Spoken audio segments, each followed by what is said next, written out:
A friend of mine, he got a bike. His dad worked hard to get it, and they were not very well to do, and it was a secondhand bike, but he loved it and he rode it. And he got on it right away and rode it and got good balance, no training wheels.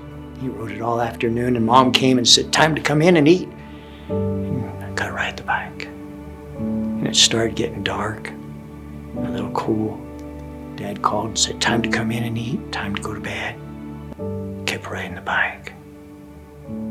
Finally, the father ran out and ran alongside him, and he says, "Why won't you get off the bike?" "But Dad, you never told me how to get off." He didn't know how to stop.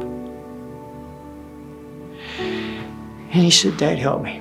And the father reached over and grabbed a hold of the seat of the bike, and as he was running, he slowly slowed the bike down to where it came to a stop and the son could get off without hurting himself or scratching the bike. And we oftentimes see that supper's past, our appetite's gone, the sun's setting and it's getting cold and dark, and we don't know how to get off. We've never practiced that.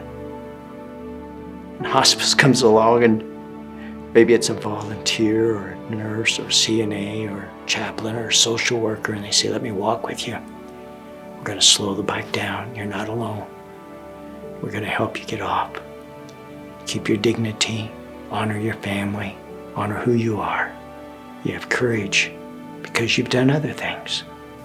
And you are not alone. We're here with you."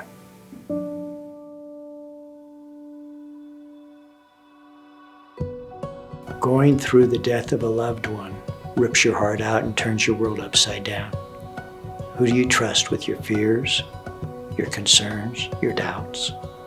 To be with them in a hard time and to walk with them is a great honor and a privilege.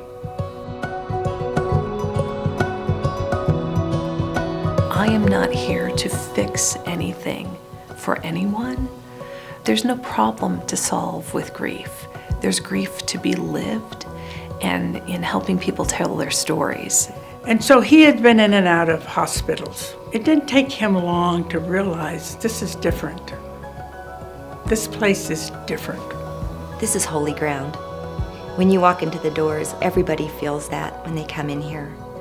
They immediately feel the peace and serenity that is in this building. Oh, it is a very special moment because you're right there at the door to Jesus. It's this incredible feeling that you're honored to be there with that patient, to help them. Sometimes I think that our faces are the last face that they see before they see the face of God. So how much holier can you get than that?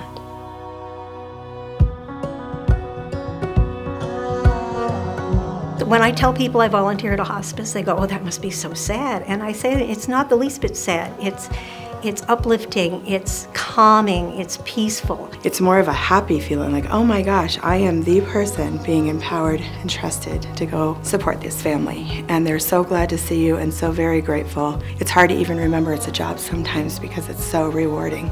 Every single one of these patients and families leaves an imprint. When I leave work for the day, there's a tiny piece and a little lesson. They all live in my heart.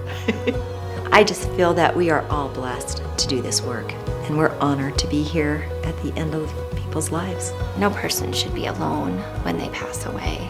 They should have that peace that someone is there holding their hand with them. So, we all are going to die at some point, and so it's a celebration of what we did while we were here. And it's a celebration of what we've accomplished and our prides and our joys in life and our families and the things that we love and that have surrounded us. And that's really, truly a celebration. They were helpful to us beyond words. I will always be grateful for hospice. I recognize that the job I have is possible because generous people are willing to contribute to this organization. You learn to live in the moment.